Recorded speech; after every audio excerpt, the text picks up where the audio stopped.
रामपुर गांव के आखिरी छोर पर एक टूटी फूटी छप्पर वाली झोपड़ी थी। रामदीन नाम का एक लाचार किसान अपनी सूजी हुई हथेलियों को देख रहा था। 50 साल की उम्र में भी गरीबी और कर्ज के बोझ ने उसे बूढ़ा कर दिया था। 2 बीघा जमीन ही उसकी कुल जायदाद थी। आसमान में धूप थी और खेत में दरारें। पार्वती मिट्टी के कुल्हड़ में पानी लेकर आती है।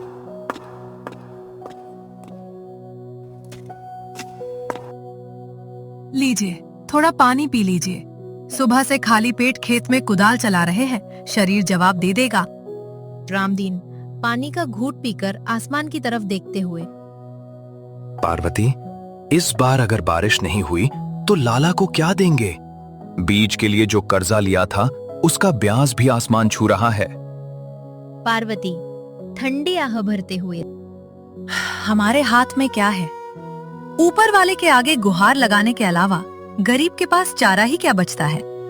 रामदीन खेत में कुदाल चला रहा है। लाला जगन्नाथ अपने 2 लठैतों के साथ अकड़ कर आता है। रामपुर का सबसे क्रूर साहूकार लाला जगन्नाथ, जिसकी नजर हमेशा गरीबों की जमीन हड़पने पर रहती थी, रामटीन के खेत पर आ धमका।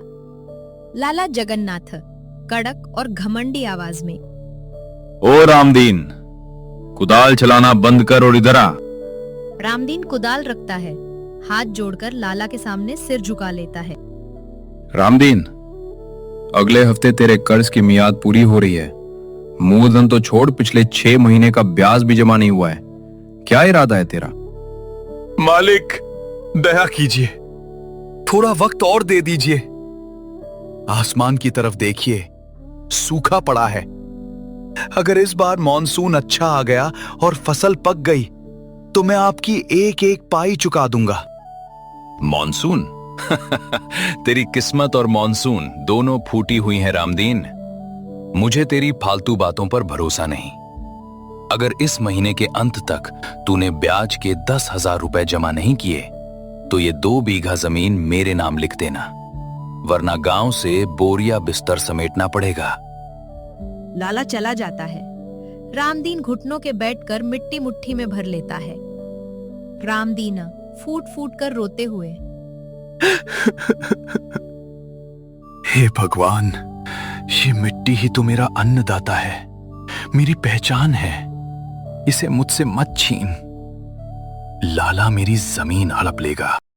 लाला की धमकी से रामदीन टूट चुका था। तभी गांव में शहर से कृषि विशेषज्ञ आए। कृषि अफसर माइक पर उत्साहपूर्वक, मौसम बदल रहा है, अब सिर्फ पुरानी खेती और बारिश के भरोसे रहने से काम नहीं चलेगा। कम पानी में होने वाली फसलों, जैविक खाद और टपकन सिंचाई से आप कम लागत में अपनी जमीन से सोना उगा सकते हैं। गांव वाला ताना मारते हुए, साहब, भाषण देना आसान है, हमारे पास बीज खरीदने के पैसे नहीं है, मशीनें कहां से लाएंगे? सरकार इसके लिए सब्सिडी दे रही है। जो किसान मेहनत करना चाहते हैं, हम उन्हें मुफ्त प्रशिक्षण और शुरुआती बीज भी देंगे। रामदीन हिम्मत करके भीड़ से निकलकर अफसर के सामने जाता है। साहब, मेरे पास सिर्फ 2 बीघा बंजर पड़ी जमीन है और सिर पर भारी कर्जा। क्या मुझ जैसे अनपढ़ और गरीब किसान की भी कोई मदद हो सकती है?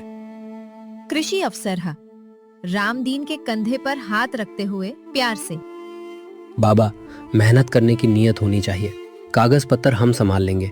अगर तुम हिम्मत नहीं हारोगे तो तुम्हारी ये बंजर जमीन भी सोना उगलेगी। रामदीन ने ठान लिया कि वो अपनी जमीन लाला को नहीं हड़पने देगा। उसने 3 दिन का प्रशिक्षण लिया। खेत में कम पानी वाली औषधीय फसलें, एलोवेरा, तुलसी और सब्जियां लगाईं।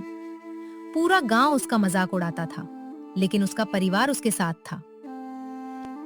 गांव वाला दूर से देखकर हंसते हुए, देखो, रामदीन का दिमाग सटिया गया है। इस सूखे में ये सब्जियां उगाएगा।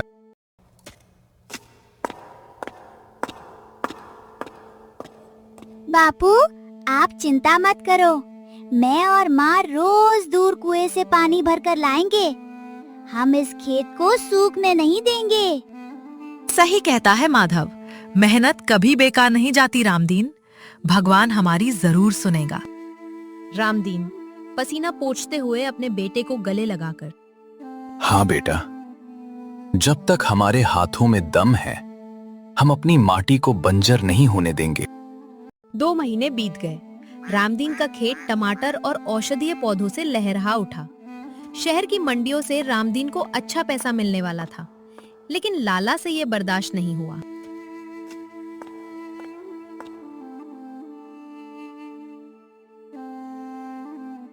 रात का अंधेरा।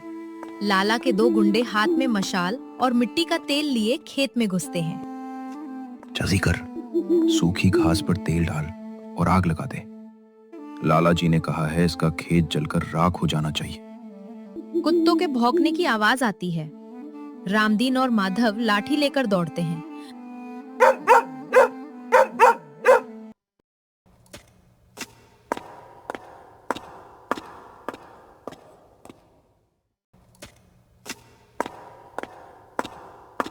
कुत्तों के भौंकने की आवाज आती है। रामदीन और माधव लाठी लेकर दौड़ते हैं। रामदीन गरजते हुए, कौन है वहां? रुक जाओ, चोर चोर! गांव वाले भी इकट्ठा हो जाते हैं और गुंडों को घेर लेते हैं। रामदीन गुंडे का कॉलर पकड़कर, सच सच बताओ, मेरी फसल को आग लगाने कौन आया था? हमें माफ कर दो रामदीन भाई, ये सब लाला जगन्नाथ का काम है। उसी ने हमें पैसे देकर भेजा था। लाला इतना नीच निकल जाएगा हमने सोचा नहीं था। रामदीन की मेहनत पर आग लगाएगा। कल पंचायत बैठेगी। अगले दिन पंचायत बैठी। लाला का सच सबके सामने आ चुका था। रामदीन ने अपनी पहली ही फसल से भारी मुनाफा कमाया था। रामदीन पैसों की थैली लाला के सामने रखते हुए शांत और दृढ़ स्वर में, लाला जी, ये गिन लीजिए, ये आपका पूरा कर्जा और ब्याज है। आज से मेरी जमीन और मेरा परिवार आपके इस जाल से आजाद है। लाला चुपचाप पैसे रख लेता है और उसका घमंड चूर हो जाता है। रामदीन गांव वालों और लाला की तरफ देखते हुए, लाला जी, जमीन सिर्फ मिट्टी का टुकड़ा नहीं होती, किसान की मां होती है। और जो मां की सेवा सच्चे दिल से करता है, वो कभी भूखा नहीं मरता। पूरा पंचायत घर तालियों की गड़गड़ाहट से गूंज उठता है। तभी आसमान में बिजली कड़कती है और झमाझम बारिश शुरू हो जाती है। माधव खुशी से नाचते हुए, बापू, माँ, देखो बारिश आ गई, बारिश आ गई। पार्वती हाथ जोड़कर आसमान की तरफ देखते हुए, हे भगवान, तेरा लाख लाख शुक्रिया। रामदीन खेत के बीच में जाकर घुटनों के बल बैठ जाता है। गीली मिट्टी को अपने माथे पर लगाता है।